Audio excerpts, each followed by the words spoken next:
Hey guys, this is John Anik from the UFC. You're watching the Fight Week show. Please subscribe. Not now, but right now. Subscribe to the Fight Week show. We'll see you guys on the road soon. What's happening, Fight Week shows fans, Fight Week show people? Then we are back with another episode of Dust Up Shakedown, where me and Naz will break down what's been going on in the MMA landscape, what's been happening. The dust is settled. We're about to shake it all down, see what's been going on. How you doing, my brother Naz? Yeah, I'm good, man. I hope you can hear me nice and clearly, bro. Yeah, I'm good, man. Probably the best week of fighting this whole bloody year. I can't be more happy about that. And it went the way it should have went. You know what I mean? It definitely went the way it should have went. Look, let's start here. And big up to everybody in the chat right now, man. Salute to you. Big up everyone in the chat. I see King of Animals. You know what I mean? Snoopy, Triple G. Big up all of them, man, there. Afro Thunder says Masvidal looks pissed when they gave Justin the belt. Why? Right. I actually did see another comment. I got to rate King of Animals saying it sounds kind of rude the way he said it. He's at AT&T as well, yeah. Yeah, he's at AT&T, American Top Team. He's been there. He was there before Dustin even joined, like, so he's probably he sees him a bit of an elder. Obviously, there's so much respect and love between them. They're like brothers, man. They should even have a little movie, like, you know, the Caps of Miami, and just Justin fucking massive. That'll be a sick movie, bro. You know what I'm saying? That's a gang there, like, but obviously that's his boy since day. He wanted him to win it. He wanted to put it up in the gym. I know that the manager, their trainer, Dan Labitard, he has the BMF title in the gym. Yeah. So he wanted to be another one, but it's going to Denver, wherever the hell Justin's from. And there's another reason why Masvidal was so pissed that might know. He put 100 racks on Dustin. I can't believe he said it. He put 100 racks on Dustin to win the fight. I just done what happened in Salt Lake City to Kamaru Usman, Leon Edwards. His teammate. It's jokes that Usman was training him the day before. I saw a video of him and Usman just doing that shadow sparring. I'm like, all right, okay. Usman's like, don't do this here. I have experience. But Salt Lake City is a spot, man. It's almost unorthodox. And big shout out to Sam Kelly. I was speaking to Sam Kelly earlier on, Cage Warrior fighter. We've done an interview earlier on. Nice. So keep an eye out for it. That's gonna happen. That's gonna be dropping on the channel soon. We've done another one with Joffy heavyweight, Aries heavyweight. Go and check him out. Big fighter, and yeah, he gave a lot of gems in that interview that's coming up. So keep an eye out for that one there as well. But he said that the only difference between the head kick from Justin to the one Leon delivered to Usman, the other side, pretty much the same feint, but one was unorthodox and one was a southpaw. You know what I mean? He said that was the only difference. The whole sequence, the execution, everything was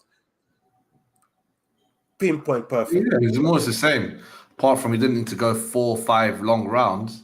The game was second pretty early on as well. You know, so really good finish there from Justin.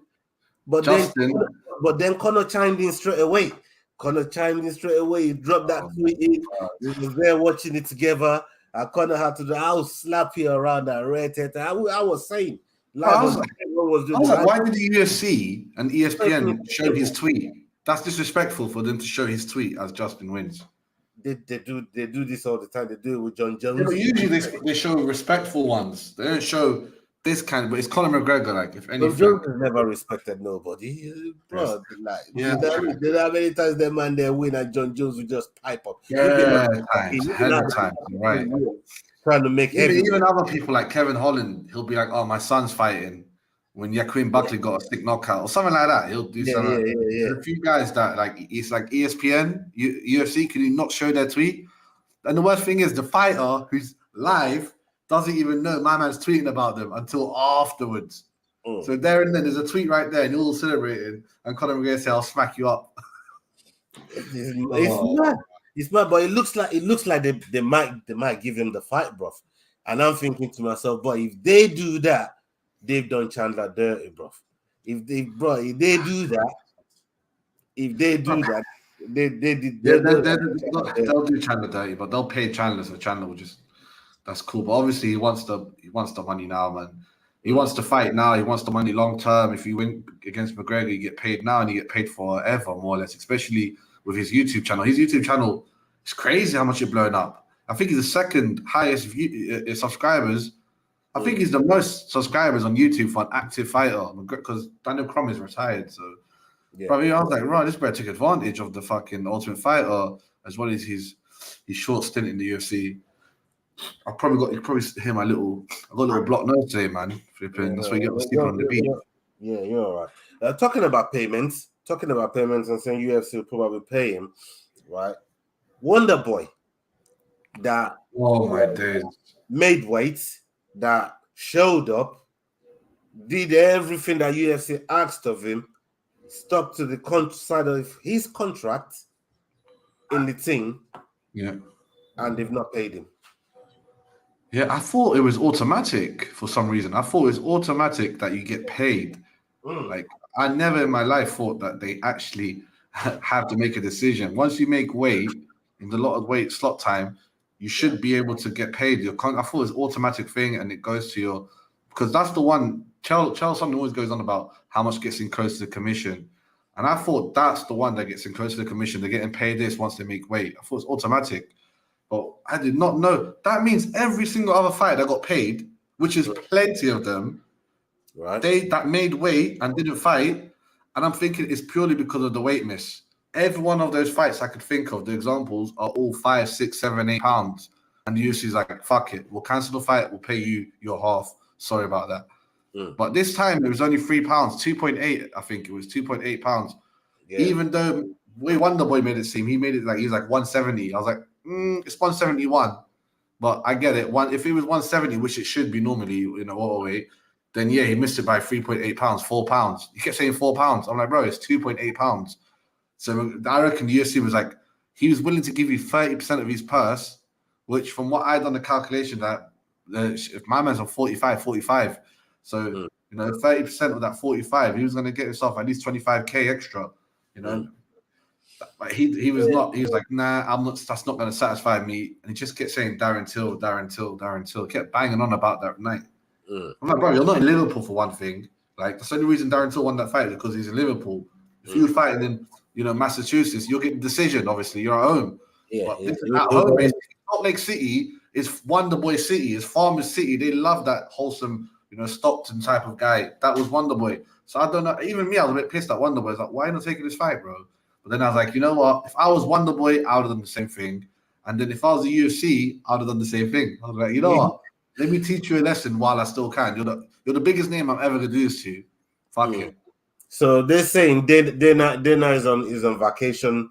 Is on vacation in Italy, and as soon as he comes back, he should be back this week. He wasn't at the post-fight press conference, but he obviously. He could come back and say, yeah, you know what, don't worry about it. I'll take care of that kid. You know what I mean? So then that was everybody kid anyways, you know what I mean? Big up your real salute to you, man. But look, I think they're gonna end up paying him. I think they're gonna end up because Wonder Boy he's been a company man up until this time. You know what I mean? Like, nah, you know what? Nah. I'm not. Yeah, I'm shocked. Like, he's like a wholesome American. He's been a company man up until this one. The nicest mother. Yeah, NMF. You know what I mean? Yeah, he wanted the NMF. He wanted to be involved in this fight when Masvidal won it, and he offered himself out to, you know what I mean, for that fight. So, boy, I don't know, man. I don't know, but big up. Wonder Boy. At least he fulfilled his zone obligations in on that side of things. The other fight that happened on the night was Kevin Holland. Kevin Holland submitting Michael Chiesa. Is it over? Is it over for Michael Chiesa? Why didn't he hang his gloves up and just fully focus on, being on the desk with Alan? Yeah, I'm shocked he didn't put his gloves. Did he put the gloves on the floor? I didn't see him do that. I don't think he did. I don't think anyone did. Yeah, he should definitely retire. He looked robotic. I mean, if I was him, you know, he's on a nice, I think it's like 150 to show, bro. So if I was him, I'll take one of the easier fights. I'll take someone, you know, out the top 15. Someone, not only if they're out the top 15, someone that's more like tailor-made for him, someone a little less grappling experience. And obviously, if you can't beat someone out of the top 15, then he should retire. But if he could get one payday, you know, if he could beat someone out of the top 15, like he could, yeah, that's it. If I was him, if you really want to do this, outside top 15 has to be an easy win. If it's not an easy win, retire. You know, as I said, he gets paid nicely. The UFC is going to hook him up. He's literally a company man. I think literally like it could get 15. That number, you know what I mean? The entry to the top 15. It could be the gatekeeper there for a minute, you know what I mean? And fight some of those hungry boys that you know that are looking to break into the top these contender series guys, man. Yeah, and be a good competition for them. Welterweight is it's the new weight class now. The UFC is crazy, MMA is crazy the way things change. Now there's so many top contenders coming through welterweight. It's gonna be a mad one. Bro, it's a mad one. Still, I did not see Kevin Holland submitting Chiesa. I thought it was going to knock him out. If it was going to do it, was going to be by KO. You know, and to see him, that's his second sub. That's his, you know what I mean? Like his career. That's his second sub. He subbed his first fight back after just before he fought. It wasn't Cowboy. No. I forgot, boy. It was chat. If you don't remember, beg you remind. I forgot who Kevin Holland submit. That was his first sub in the UFC, and I thought, right, so Kevin Holland submitted. Man, I forgot who he fought, but that was his first fight back after losing. Yeah, that was by Das choke as well. It was by Das choke. I think that's Chiesa's weakness. He's been hit by that, I think, 3 times and tapped out by the Das choke. It's weird though. You expect someone who's a great grappler to just do better on the floor, man. I was just shocked, man. And Anthony Smith tried to break it down, and he tried to say the way he shot down, the way he left his arms hanging, that's the reason it's the choke, even though he's an experienced black belt. But yeah, man, Chiesa, if you can't be an outside top 15 guy, you might just want to retire. I know you're on a good contract, but you got a good job at the UFC, man. They even give you a little podcast.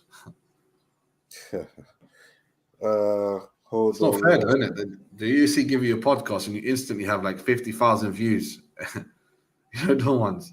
Did you see Donald Trump come on the UFC podcast already? The unfiltered one. Yes, I saw that too. Yeah. And he fucks with them on full send as well, innit? You know what I mean? Yeah. And he called Justin Gaethje yesterday. Justin, wonderful fight, amazing head kick KO. I like Dustin, but your name's Justin. It's better. I think you could become world champion. Yes, the fight that I was thinking of was Tim Means. No way, Angry Dirty Bird. Yeah, he subbed Tim Means by Das choke as well. So like that's like the second submission that I've seen, anyways. But look, it's a good win for him. Talking about chokes, Bobby Green on Ferguson with that Eddie Nam triangle. What did you think? Because Ferguson, we were saying it live on air, like, bro, yeah, you gonna tap? Because from when Bobby Green literally moved to the side, yeah, he applied more pressure. You know that's tight, isn't it? Yeah, and you could kicking out. You could just see him kicking out, and that brother there ended up dying on the sword. You know what do you think about that whole fight? Was mad. I thought Tony done well for the first round, and I thought he knocked him down. But even though I gave nothing to that knockdown, that knockdown was like a slip to me. It wasn't harmful. It didn't hurt him in any way. And then, of course, the eye poke, that little break that he took. I was a little bit shocked that Tony's the one that came from that looking worse. I thought Bobby was gonna. I don't know. I thought Tony's going to gain more energy for that because in the first minute he gave it his whole. Basically, he was 1 minute fight, 1 round fight for me. First round. But then after that eye poke, it went all Bobby Green's way. Like he started styling on him. It's like landing shit. He started hurting him, spanning him around, took him down. I was like, what? Like honestly, I thought as it was going, I thought it was going to be a close 3-round decision. It might go Tony's way finally. Then Bobby turned it up on him, choked him out, and made him look weak. I'm like, how's Bobby Green's not a ground guy? I don't know. And it's ever since the Islam fight, the Charles Oliveira fight, well, Charles lifted him and slammed him, and then Benil done the same thing. I was like, this guy doesn't have that. He doesn't have that core strength for the next level where he can't get lifted. Anyone can lift him up and manhandle him and throw him down. Like, it's going to get worse now. People are going to realize he's ground. Who was the flipping 10th planet jiu-jitsu. Like, that shit's high. That's some next level jiu-jitsu. But it's like he's lost all the strength. It's like having all the jiu-jitsu skills and being a 90-year-old man. Like, he's not formidable on the floor. He's been checked out twice in a row now. He went for that in what role was it again? In Minari role. Imanari. That was the fight, bro. Yeah, it's 50-50 when you're good. When you're not good at it, it's like 90-10. And he was definitely on that 10 side. Like he flopped that 90. So he flopped. Like that just makes him look a bit desperate. Yeah. I couldn't believe that. Like, but all right. Look, for me, it looked like Bobby Green made him do that. Because it was, like you said, it was styling on him. It was putting him up, bro. You know what I mean? It got to a point he could take it no more. I'm like, bro, let me go down there and try and get something down there, cause I can't take this no more in the stand-up. Cause he was just piecing him up, man. And good performance there from Bobby Green. I want to retire, man. If he's not gonna fight Paddy, that's about it, really. Just fight Paddy and leave after that. If you win that, you go on a high. If you lose that, you go on a company man level. I don't know. Time will tell, man. Time will tell. I think he's another one that's definitely got to be looking. The only thing with Ferguson, and I think that's why UFC is too stop with him, is if he doesn't have the promotion no more and he can't do it no more, what does Ferguson do with himself? Yeah, he's a BJ Penn. He is a BJ Penn. He's a BJ Penn. He'll go somewhere else. He'll fight somewhere else. He'll do secret fights. It's rare. It's not normal. So he definitely needs to see stuck on the UFC contract. UFC should just give him fucking grappling matches like they're doing with GSP. So he's using him elsewhere. Give him something, man. You know what I mean? Give him something to keep his mind busy, keep him around, because we've seen him in unwell situations where things got really rough for him. So I definitely want him to have a good after fight sort of thing still going in the fight community and just keeping himself busy. Because I do not want Tony Ferguson on the loose. You know, I'm trying to say that's I'm definitely sure he has some kind of mental issues or psychosis more than the average person deals with. So maybe we should just, I don't know, man, just give him a space that's safe. Good luck, UFC.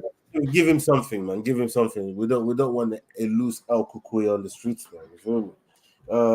Talking about man that's from the streets, he's even been to the pen.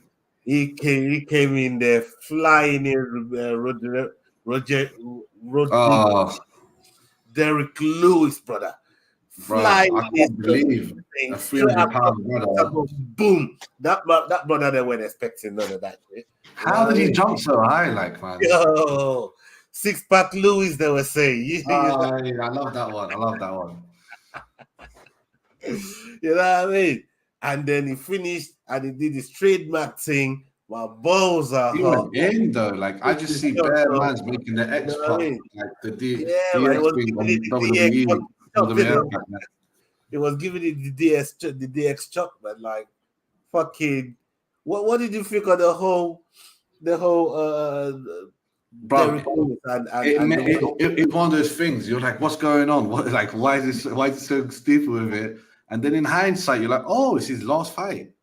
Like, it's his last fight. He's by far the most marketable heavyweight, even more than Ngannou, because He has a win over Ngannou, which is bullcrap. He could speak the language perfectly. He's got a following online. He's comical to a point of view. Joe Rogan's favorite fighters. He's going to be coming on Joe Rogan's show soon again. Like, honestly, he's got the highest knockouts in UFC history. Like, he's 38, which is still okay for a heavyweight. You know, you're good till 42, especially if you're coming on six-pack mode later on. You know what I mean? Serious. But Derrick Lewis would be laughing if he went to like another promotion where he could take drugs. So it can't be PFL. No, that was his last fight on his contract. I can't believe that. So who knows? Who knows what could happen? I mean, he says he wants to stay with the UFC. He says he wants to resign with them. But I'm sure if somebody brings a better deal to the table or something that could be more lucrative and convenient for him, who knows? It might just take that option. Man. So PFL so much money will make him think twice. Well, this is it. So, you know, something else that's on the agenda that's really been out there. He's been making the rounds a little bit. Yeah. Easy coming clean and says he was wrong and urges Dricus to do the same and own up to his own mistakes. He says he was wrong calling Robert Whittaker a fake Kiwi. That he wasn't a real Kiwi because he lives in Australia. Obviously, he done that to get under his skin, and he probably realized, he probably had an inkling that he was wrong during that, you know. But he knows that he'd done it to get under his skin, and it worked to a degree. So he was he didn't want, but of course that's wrong for him to say, and it's all bullshit and all that. You know what I'm saying? It's like, you know, it's all this is all BS. You're not real that. You're not real this. You know, you just say it as for jokes. It only affects the people that has slight truth to. Mm-hmm. So there probably was a slight truth in that, to be honest, because it affected him like crazy. Like this is an old tactic. You know, the first time Eubanks Senior, the actual sick boxer, Chris Eubanks Jr.'s dad, the first time he lost, it was because this Irish guy proper questioned him, proper put it on him, because you don't know who you are. You're not, you know, you think you're English, you think you're American, but you're African, but you don't know And obviously he doesn't know that. You know, he's born in England, raised in New York, came to England, didn't know, like, you know, I'm saying he don't have his roots and tops. Mm-hmm. But it got to him so bad. That's the first fight he lost against someone called Reed. But it reminded me of that as well. It's like, when you say this kind of stuff, it gets under skin. But Izzy is breaking that, you know, so it might help him for his next fight. I don't think it will. I still think the real estate is too big. There's a double-decker apartment in his forehead. It's all about Dricus Du Plessis. Check this out. So this is a quote from his last interview on Halfcast. Podcast. Go check that out. He says, funny enough, someone brought it to my attention that I did say the same thing to Rob. Adesanya then said, and I was like, fuck, you're right. But guess what? I was wrong. That's called growth. I learned, I realized that that's how a black guy telling a fucking Maori that, nah, you're not a fucking true Kiwi because you live in Australia. That's stupid. So again, I learned from it, and this is called growth. Then he further went on to say, I can admit when I was wrong. He said, I fucked up back then, but you learn. So I would say never say that to Rob again, because who am I to try and take away from his heritage? That's fucking stupid.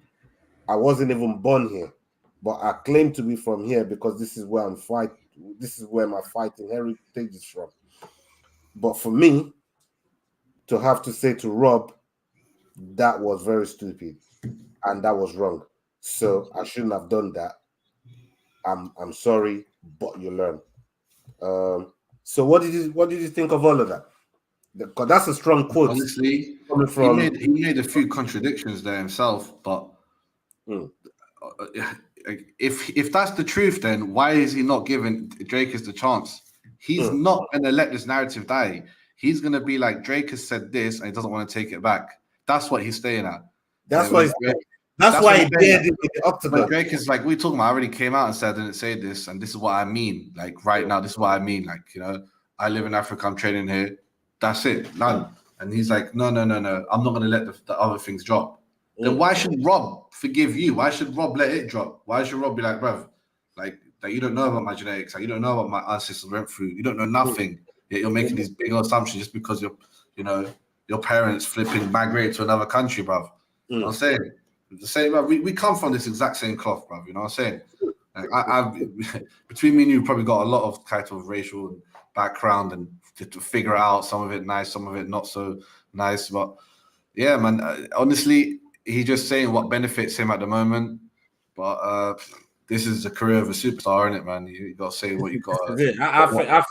I think the whole situation was obviously hypocritical, which he claimed that himself, that he was, he's been a hypocrite in this situation here, and like you said, is wanting Dricos to admit something is why he's doing this. But Drake is he has so many quotes saying Israel is African. Obviously, it's African. I train in Africa and I still live here. And like he said it, there's so many quotes of him saying Israel is African. Like he's 100% he's born there, Nigerian. I know, but they said about Usman as well. But I was like, why does Israel want to ignore that? He almost wants him to come out, have a press conference, and be like, I am not a real African. And Israel is Israel African. And my people, me and my lineage, and me DDP of right now, 2023, I'm an evil human being who doesn't have anything to do with Africa. The only reason I'm here is I don't even know what the reasons that he's going to say. And that's the reason I'm here, because I want to colonize. Like that's what Israel wants. Israel wants him to admit some crazy shit. Like Aziz wants DDP to give him a slave master's apology from 500 years ago, bro. Move on, bro, man. Like shit, man. Do you think the backlash from the fans is really getting to him? Like the backlash. Yeah, of course. Everyone's saying like my kids were watching. Everyone's saying that my kids were watching. You can't drop in the N-words 101 times. I had to explain them the fucking thing before I even wanted to. And like even my kids are black. My little black kids are like, "What's happening?" Chandler's saying that, and the other guy's like, "Bobby Green." He's like, I was with my kids, I was like, this guy is saying to even I don't say that much. I'm like, Bobby Green, the realest nigga in the world, didn't say that much. Like, bro, I'm telling you, Israel hasn't got no one on his side. No one's backing him on this cause of his. It's weird that he doesn't see that. Like, it's a weird one, man. It's a weird one. Thankfully, Sean Strickland's coming in, man. Go on, Sean. I mean, UFC needs to fucking pay Sean, though. They need to pay Sean to pay the guy, man. He's a fucking joker. He says this is Chinese. He says the Russian guy is German. I want to see the press conference. I don't even give a fuck about the fight, bro. I just want the fucking presser, man. I want the press conference so bad. Like the press conference is gonna be crazy, man. If they let Sean, I don't think the UFC is ready for. The press conference will be legendary. It'll be fucking madness. It's going to be crazy, but that's one part. That's one big part of the reason why I want to see the Sean Strickland versus Easy fight. So big up, man. It really happened. Yeah, man. But talking about a fighter that has a history with Easy, right? At 185 in his glory days, he got in there with Jan Blachowicz. And as I was watching the fight, we was there watching and thinking, what's Jan doing? But Jan went in early. He was unloading on Pereira. I thought Jan was going to get him out of there. Then Jan got tired, bro. So did Jan. Jan got tired. He looked absolutely exhausted after the first round. And then Poatan came back and started putting it on Jan. What did you think of that whole move? That whole fight there with Pereira coming back and winning that fight in the way that he did it? First thing first, I did not think Jan will come out with wrestling straight away. Maybe he thought, it's 3 rounds. I better come out with this grappling shit straight away. Tried to get a hold of my man, tried all types of things. But Pereira 2.0, now that he's big, that he's leveled up his weight and his skills with Teixeira, he fought it, but he fought in a way where he made it really hard for Jan. When you block a takedown easily, the other person doesn't use much energy. But when you fight blocking the takedown, the other bro uses energy as well. He's trying to you're trying, and then the Salt Lake City, Denver, the high fucking altitude finally got to someone. Because every fight ended too quickly for it to act. This was the time I'm like, oh, he's tired. He was tired, bro. He was tired. And Potan, he was not tired. He was really training in the high flipping altitude. Him and Glover in the high mountains and in these waterfalls. You see them in waterfall training when they try to strangle each other in the waterfall. That was pretty sick. I was like, that. Yeah, as I said, yeah, he's training. Glover helped him a lot, man. He helped him made the takedown as well as the weight. Apparently, he weighed 235 pounds. Yeah, he weighed 235. How did he make middleweight ever in his life? He didn't even make that heavyweight. He was over by half a pound. He's saying he wants to fight easy in the trilogy. He's crazy, boy. He doesn't want it at 205. He wants to go back down to middleweight to do it. I don't get that. I'm like, does he not have like a brain? He's managing to step in like, no, let me explain the science of economics. You fight him in light heavyweight, yeah, for light heavyweight title, it's now dual income. You know what I'm saying? Dual belts. Like you get more money, you get more pay-per-views, you get more sales, you get more history for later on. Like we always for the 2-division champion. Like it's just much better. Israel wants that as well. It's almost like he doesn't want Israel to become a 2-weight champion. Like, let me become light heavyweight champ. Hold my beer. Let me go down. If I lose, he's still a 1-weight champion. I'm a 2-weight champion. Exactly. It's like he was in kickboxing as well, you know. I think that's what's going on there, you know. I'm not letting this nigga become a 2-weight world champion under my name. You know what I mean? In Brazil, bro. But I like heavyweight. It's spinning. Like, I can imagine Yuri losing, and then Pereira had to flip and fight Israel, and then it just be everyone getting a title in one. John Jones has to come back, man. Pat Jones. I don't know if John Jones Pat Jones will come back for Adesanya. He'll be like, "Fuck it, I'm taking some pills, diet pills." I think it would take somebody absolutely serious to get John Jones to come back down from heavyweight. But he put all that work for 3 years just to get to heavyweight. Yeah, I don't think it's possible. Yeah, Yuri has to knock out everyone from this comeback till next year. He has to go on the 3-man tornado knockout. Then Jones will be like, you know, this guy's just tornadoing on styling on everyone. It's going to take somebody really I don't see it happening. to consider that. But yeah, man, I want Pereira to fight for the title next, bruv. And the way they're saying it is it's basically a done deal. Him and Yuri. That's going to be a sick fight. Yeah, that'll be a good one. So we know him and Izzy ain't never going to happen now. We know him and Francis. It's not happening anytime soon. And the landscape of 205 right now is like the belt is like hot potato since those is left. Nobody wants to fucking keep it, you know. Jamal Hill had to vacate, Yuri Prochazka had to vacate, Glover had to retire. Like, you know what I mean? Bro, I don't think Jan's ever going to be back in for it. I think Ankalaev has a time in the future. But right now it's time for Yuri and Pereira, and then Jamal Hill might not even come back. I don't even know if he comes back. I think it's gonna have to be that, and maybe they're gonna try and throw Easy into the equation to try and make it fun. He brings views. He brings more money. The UFC is gonna want to utilize that. You know what I mean? I don't know. I'm not saying you know that I want to see it, but I wouldn't mind seeing at 205. I don't want to say at 185 no more, man. No, I mean.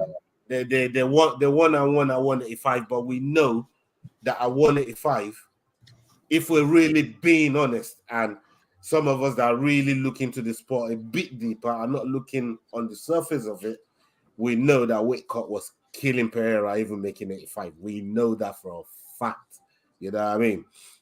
And we know that about Hamza as well, which is why he's not fighting at 170. And even the knockout that he got, it was a weight cut knockout. It wasn't I destroyed you, broke you down, and then finished you like a Paulo Costa. It was you let your guard down because you hurt me, and I caught you, and that only ever happens in 2 times: either your heavyweights or weight cuts. It always happens a weight cut, and that's what I think. I think he just didn't have enough.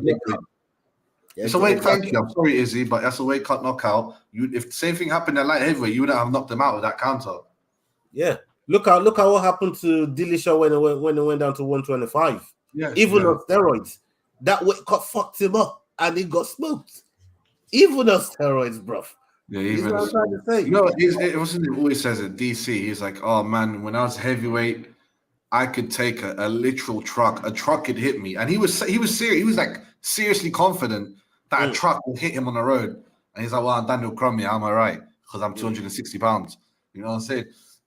And so I'm not taking nothing from John Jones' head kick, but he says it like, "Them weight cuts, that water when it's not in your body, that liquid, that's when you could get it, man." But Pereira is going to be a force to be reckoned with. I'm happy he got the decision.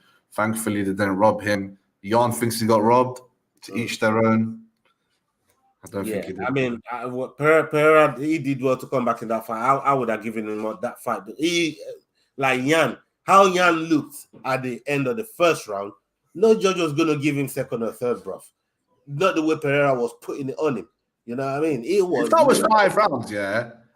I know people tell me, "Oh, it'll be different in 5 rounds." But no. Salt Lake City would have killed Jan for 5 rounds. Pereira would have been like, "I'm gonna knock." He would have knocked him out, I reckon, 5 rounds. Yeah. But it was a 3 round, so it was kind of close. It's a good fight. It's a good fight in the end. Let's see what happens. We know that Usman and Shavkat was supposed to be getting put together, but Usman is now calling for Wonderboy. And he says, "You know what? Me and Wonderboy never really got to do it." That's a good one. I'll hook them up, both of them. I'll give them the old man fight. It's fucked up because whoever wins that fight gets to fight for the title, basically, or be up there, like 1 fight away, because they're both high ranked numbers wise. Yeah, I think he just wants to fight at this point. You know, I think right now he just wants to fight. They keep offering him all this fight, Chimaev, Shavkat. Yeah, I just want to fight someone. And if Wonderboy, his opponent, pulled that on it, I always make weight. I'll fight him. You know what I mean? So yeah, we'll see how that goes. I don't know how many people are going to buy that. You know what I mean? That's what I'm saying. I don't know. Do you see? Would that be on like a main event of a fight night? Yeah, but does UFC want to help Wonderboy, or they want to hinder him? We're going to find out when Dana returns from Italy. But part of me thinks they might just be like, "Nah, man, he was 2.8 pounds overweight. I'm not allowing this one." Let's see. I want to see what happens when Dana comes back. Everyone's talking about him being missing. Yeah, man, it's gonna be a mad one, man. It's gonna be a mad one. Drew what's happening with McGregor? Says here, what's happening with McGregor? He's a mess. Just stop chasing white lines. That's the reason he doesn't want to take that drug test. That's the reason, bro. That's the reason he doesn't want to take that drug test. That's the main reason. He's on the yayo and he can't come up. It's not in the testing pool.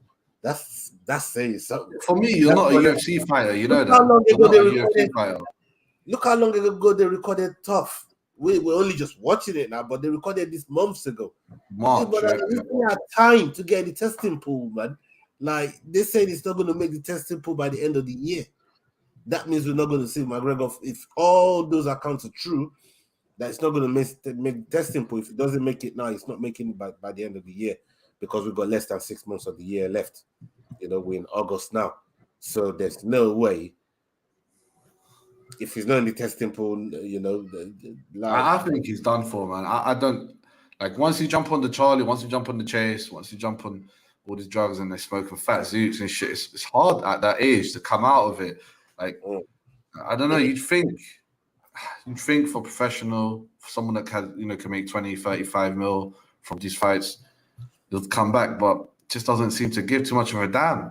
And I think he's happy doing what he's doing with these. He's tricking these fans and other viewers via The Ultimate Fighter, the Greatest Comeback documentary. I think that's what it's called. All these other things he's doing. It's just, I don't know. It's embarrassing, man. McGregor's not coming back, bro. He's gone down the rabbit hole. And this is the Tyson. I mean, Tyson Fury done the exact same thing. Went down the rabbit hole. You know what I'm saying? Missing 2-3 years, gained hella weight. But yeah, we'll see, man. We'll see, man. Big up Ian, man. Read this one out. Big up Ian Barron. Happy birthday to you, my bro. Hope you're enjoying your day. Your birthday's tomorrow, but ride it from today till next tomorrow. You know what I mean? Right? Do the pre-birthday and the post-birthday, man. Wrap it all up together, man. Have a fun one, have a good one, and hope you enjoy yourself. Bro. You say you're getting old. You're not getting old, man. You're still a youngin, man. You know what I mean? Still a youngin. Yeah. Bro, it depends. It all depends on you, bro. Some bears are what I mean? old when they're young, and some are mad young even when they're old. Look at Wonder Boy. You never guess the guy's 40. Insane. Crazy, man. Crazy. Yeah,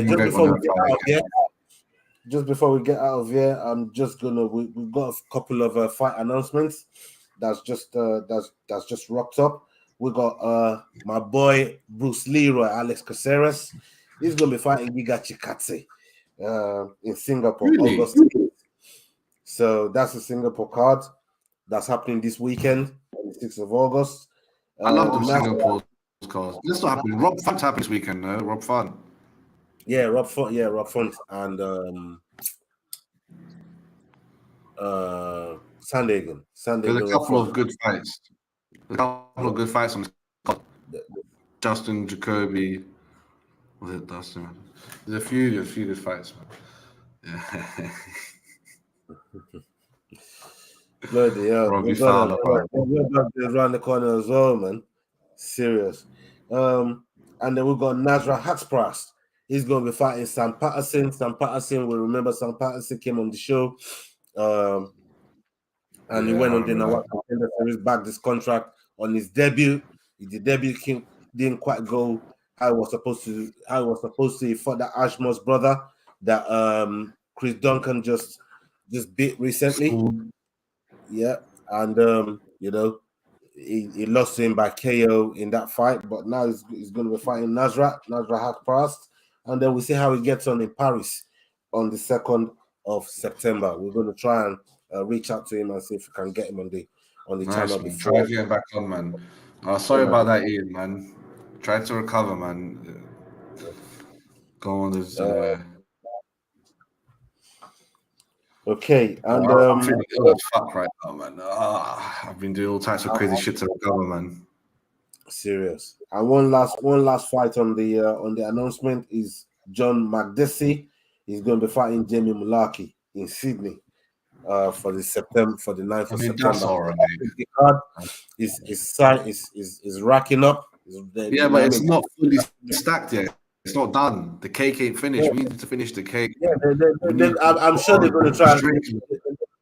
They're going to try and get more Kiwi and Aussie fighters in there, man. I think they're going to try. They try to say Wonder Boy versus JDM, but Wonder Boy himself said, "I can't fly to Australia," and then in 5 weeks' notice, I'll make weight again.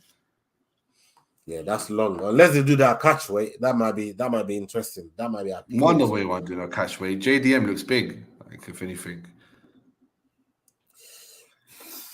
I don't know, man. All I know is that after seeing JDM's last fight, though, bro, like man, he look like Yandy of the day, bro. I like that. Okay, people. Okay, salute. We have come to the end of the show, people. Big up to everybody that's joined us, that's rolled with us up until now. Please hit that like button, hit that share button, get us out there, show us some support. Yeah, man, share us about, man. Yeah, man, serious. And we're gonna be back on Friday with our prediction show, so keep your eye out for that. Fight Week Scoop, keep your eye out for that as well. And we've got content on the channel. Please go and check them out. If you've seen them, go back and watch it again. God damn it! I'm trying to say, yeah, man. We've got better interviews always coming about as well, man. Jump on, watch the Zulu Warrior. This guy's a sick prospect. We're the first to really interview him. So. Yeah, man. He's a real one, man. He's a real brother still. You know what I mean? So go and check out Okibolaji. You know what I mean? Like Zulu Warrior, really, really good brother. Go and show you some love, man. You get me? And we got more coming on the channel. Up until the next video. Hasta la vista, people. We're out. Salute.